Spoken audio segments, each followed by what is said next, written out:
आमने सामने आए फिर से अबीरा और त्रिशा। चैप्टर 16 चलिए शुरू करते हैं। अबीरा आदित्य को मानते हुए बड़े ही प्यार से समझ रही थी। आखिर हस्बैंड हुआ क्या है, तुम मुझे कुछ बताओगे नहीं तो मुझे समझ कैसे आएगा। और तुम्हारा ये गुस्से वाला चेहरा मुझे बिल्कुल भी पसंद नहीं है। तुम गुस्सा करते हुए तुम बिल्कुल भी हैंडसम नहीं लगते हो। ये बोलते हुए अबीरा अपने चेहरे को आदित्य के चेहरे से सटा लेती है, लेकिन आदित्य तो अभी भी बिल्कुल खड़ूस बच्चों की तरह भाव खा रहा था और अपना चेहरा दूसरी तरफ फेरते हुए कहता है, मुझे तुमसे कोई बात नहीं करनी है। ये बोल आदित्य गुस्से से कमरे से बाहर की तरफ जाने लगता है। वही अबीरा का तो दिल कर रहा था कि अभी के अभी इस पति परमेश्वर का खोपड़ी उड़ा दे। इतना एटीट्यूड, सच में ये तो पूरी की पूरी एटीट्यूड की दुकान है। अबीरा मन में ही बुदबुदाती है। वही आदित्य के कदम चलते चलते एकदम से रुक जाते हैं और उसकी आंखें ठंडी पड़ जाती है, क्योंकि दरवाजे के बाहर किसी की दो नजरें कमरे में तान का झांकी कर रही थी, जिससे आदित्य की आंखें बर्फ की तरह कठोर हो जाती है और वह पलटकर एकदम से अबीरा के पास आ जाता है, जिससे अबीरा भी एकदम से चौंक उठाती है और खुद से ही कहती है, आखिर यह वापस क्यों आ रहा है। अभी तो कितना घमंड के साथ बाहर जा रहा था, आगे से होकर गया कि तभी आदित्य एकदम से अबीरा के पास आ जाता है और उसे अपनी तरफ खींचते हुए कोल्ड आवाज में कहता है, किस्मी। आदित्य की यह बात सुन अबीरा तो मानो एक पल के लिए बिल्कुल चौंकी जाती है और वो खुद में ही कहती है, ये क्या पागल हो चुका है, आखिर कैसी बकवास कर रहा है, या फिर इसका स्क्रू ढीला हो गया है। लेकिन तभी आदित्य की ठंडी आवाज अबीरा के कानों में फिर से पड़ती है, जिससे अबीरा एकदम से अपने होश में आती है और आदित्य को ही देखने लगती है, जो उसे वार्निंग वाला लुक दे रहा था, जैसे अगर वह उसकी बात नहीं मानेगी तो उसकी खैर नहीं। किस मी राइट नाउ। अबीरा आदित्य के सामने कितना ही नॉर्मल और कूल डाउन होने की कोशिश करती थी, लेकिन यह इंसान अपने गुस्से के साथ उसका बीपी बढ़ाने में कोई कसर नहीं छोड़ता था और अभी भी अबीरा के पास जैसे कोई ऑप्शन नहीं था सिवाय आदित्य की बात मानने के। इसलिए वह ना चाहते हुए भी अपनी आंखें कस के बंद कर अपने हाथ में आदित्य के चेहरे को थमते हुए अपने कैपते हुए होठ आदित्य के ठंडे और सख्त होठों पर रख देती है। वही आदित्य अबीरा की कमर पकड़ उसे अपने और करीब खींच लेता है, जिससे अबीरा आदित्य से बिल्कुल चिपक जाती है और दोनों के बीच इतनी भी जगह नहीं थी कि हवा भी पास हो सके, लेकिन दोनों के होंठ आपस में अभी भी जुड़े हुए थे। वही आदित्य तिरछी नजर से दरवाजे की तरफ ही देख रहा था, जो थोड़ा सा खुला हुआ था, और वही जो शख्स अंदर की तरफ देख रहा था, उसकी आंखें ये नजारा देखा मानो एक पल के लिए ऐसे बड़ी हो गई थी जैसे उसने कोई भूत देख लिया हो। उसे तो अपनी आंखों पर यकीन ही नहीं हो रहा था। वही आदित्य के चेहरे पर तिरछी मुस्कुराहट थी आ जाती है और वह अबीरा को और भी ज्यादा फोर्स के साथ किस कर रहा था, जिससे उन दोनों की किस काफी ज्यादा इंटेंस होती जा रही थी। वही अबीरा अभी अब आदित्य के साथ पूरी तरह से इन्वॉल्व हो चुकी थी इस किस में। वही आदित्य तो जैसे पर किसी को ये जानबूझकर दिखाना चाहता था कि अबीरा अब उसकी है, she is my woman only for my. वही वो शख्स ज्यादा देर तक दरवाजे पर नहीं रहता और फिर अपनी नजरें वहां से फेर लेता है, जैसे अब उसे और देखा नहीं जाएगा, और फिर वह से चला जाता है, जिसे देख आदित्य के चेहरे पर सेटिस्फैक्शन एक्सप्रेशन था और जंग जीतने वाली मुस्कुराहट, और फिर वो अबीरा से अलग हो जाता है।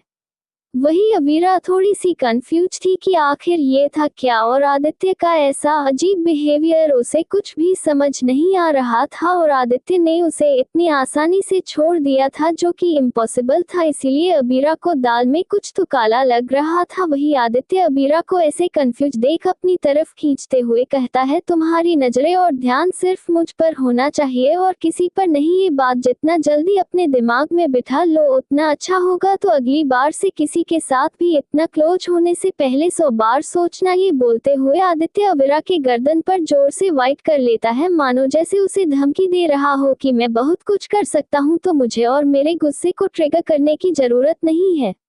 जिससे अबीरा की तो चीख ही निकल जाती है, क्योंकि सच में उसने बहुत जोर से उसे बाइट किया था। अबीरा ने एकदम से कसकर अपनी आंखें बंद कर ली थी और आदित्य से दूर होते हुए अपने गर्दन पर हाथ रख थोड़ा गुस्से के साथ कहती है, तुम क्या पागल हो, कोई इतना जोर से थोड़ी काटता है। हाँ, मुझे कितना दर्द हो रहा है। और फिर अबीरा जल्दी से शीशे के पास जाकर अपनी गर्दन पर देखती है, जहां पर आदित्य के दांत के बड़े बड़े निशान गर्दन पर साफ नजर आ रहे थे, जिससे अबीरा मुंह बना लेती है और खुद से ही कहती है, सच में ये पूरा की पूरा साइको सया है। अब मैं भला कैसे इस निशान को लेकर नीचे सबके सामने जाऊंगी, ये तो मेरी नाक कटवा कर ही रहेगा। पति परमेश्वर, आखिर मॉम डैड मेरे बारे में क्या सोचेंगे। इस निशान को देखकर अबीरा परेशान होते हुए अपनी गर्दन पर निशान को देखने लगती है, जो पूरी तरह से लाल पड़ चुका था, और फिर गुस्से से आदित्य को घूरती है। लेकिन आदित्य को तो कोई फर्क नहीं पड़ रहा था। वह अपने हाथ पेट की पॉकेट में डालते हुए अबीरा को धमकी भरे अंदाज में कहता है, मेरे सिवा तुम्हें किसी के भी क्लोज नहीं जाना, चाहे वह तुम्हारी वह सो कॉल्ड दिदा ही क्यों ना हो। जिससे अबीरा की आंखें छोटी हो जाती है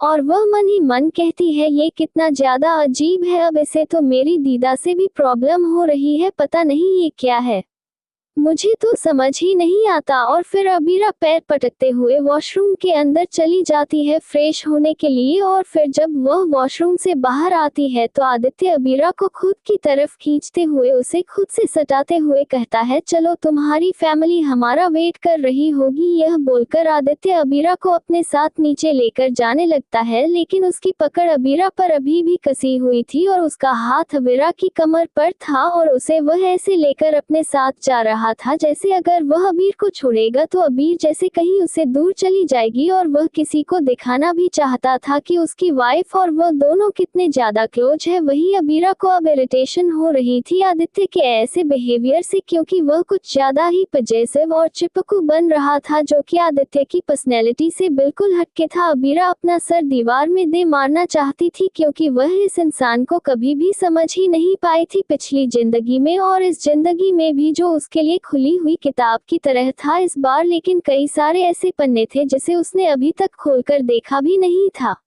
और वह आदित्य का हाथ अपनी कमर से हटाते हुए कहती है, ये तुम क्या कर रहे हो, सब हमें ऐसे देखकर क्या सोचेंगी। तो आदित्य अबीरा के कान में कहता है, जो सोचना है सोचने दो, वैसे भी मैंने किसी और की बीवी को थोड़ी ना पकड़ रखा है, अपनी बीवी को पकड़ रखा है, तो जैसे जो बोलना है बोलने दो, दिस इज नॉट मैटर। यह बोलते हुए आदित्य की पकड़ अबीरा पर और कर जाती है, जिससे अबीरा तो अब अपना सर ही पकड़ लेती है।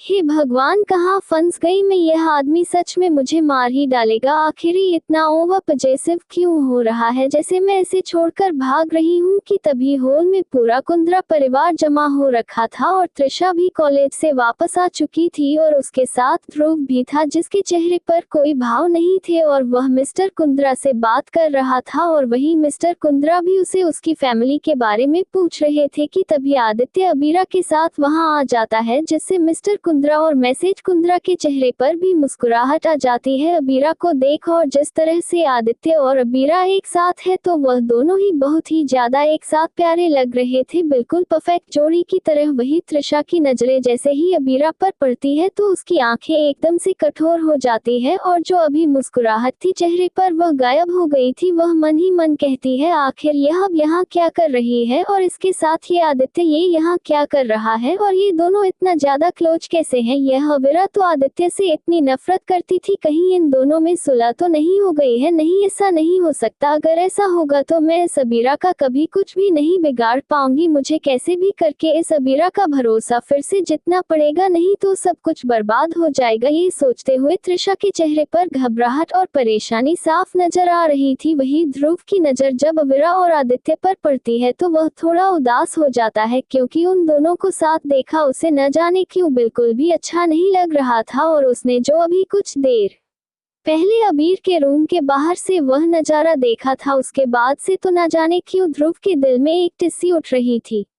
वह अबीरा के चेहरे को देख रहा था बड़े ही ध्यान से, जिस पर हल्की सी मुस्कुराहट थी और वह पहले से भी ज्यादा खूबसूरत और प्यारी लग रही थी, जिससे ध्रुव की एक पल के लिए धड़कनें बढ़ जाती है और वह अपने दिल को संभालता है, क्योंकि वह अपने जज्बात अपने चेहरे पर नहीं ला सकता था। वही अबीरा भी ध्रुव को देख हल्का सा मुस्कुरा देती है, क्योंकि ध्रुव बुरा इंसान नहीं था और पिछली जिंदगी में भी उसने उसकी बहुत मदद की थी। और जब त्रिशा ने बताया था कि ध्रुव उसके लिए क्या फीलिंग रखता था तो अबीरा को बहुत बुरा लगता है, क्योंकि पिछली जिंदगी में वह ध्रुव की फीलिंग्स के बारे में नहीं जानती थी और ध्रुव उसका एक बहुत ही अच्छा क्लोज फ्रेंड था जिसने उसके साथ कभी कुछ बुरा नहीं किया था और उसे हमेशा ही कॉलेज में सभी लोगों से बचता था और उसकी बहुत हेल्प करता था। लेकिन इस बार उसे पता था कि उसे ध्रुव के साथ ज्यादा नजदीकी या नहीं बढ़ानी है, नहीं तो आदित्य तो उसका सुकून चैन सब छीन लेगा। तो भला वह अपना हाथ जानबूझकर क्यों भला शेर की गुफा में डालती। इसीलिए अबीरा ने सोच लिया था कि वह ध्रुव से इस बार दूरी बनाकर ही रहेगी, ताकि ध्रुव के दिल में उसके लिए फीलिंग ही डेवलप न हो। और फिर उसकी नजर त्रिशा पर पड़ती है, जिसके अबीरा के चेहरे पर नफरत साफ नजर आने लगती है, लेकिन वह खुद को सभी के सामने नॉर्मल करने की पूरी कोशिश कर रही थी। वही त्रिशा के चेहरे का रंग अबीरा को देखते ही फीका पड़ गया था और वही अबीरा भी यह साफ जानती थी कि यह त्रिशा अपने मन में कोई ना कोई खिचड़ी जरूर बना रही होगी।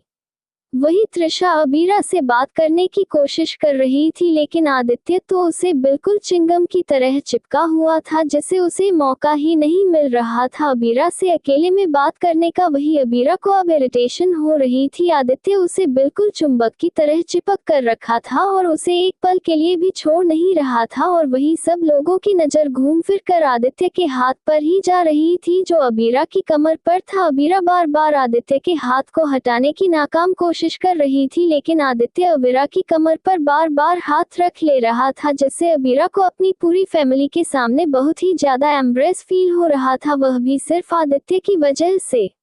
आखिर कैसे त्रिशा अबीरा को फिर से अपनी साइड करेगी और क्या जो अबीरा ने अपनी पिछली जिंदगी में गलतियां की थी वह दोबारा से दोहराएगी या फिर त्रिशा को अच्छा खासा सबक सिखाएगी, जानेंगे जल्दी ही। मिलते हैं नेक्स्ट एपिसोड में। Thanks for watching.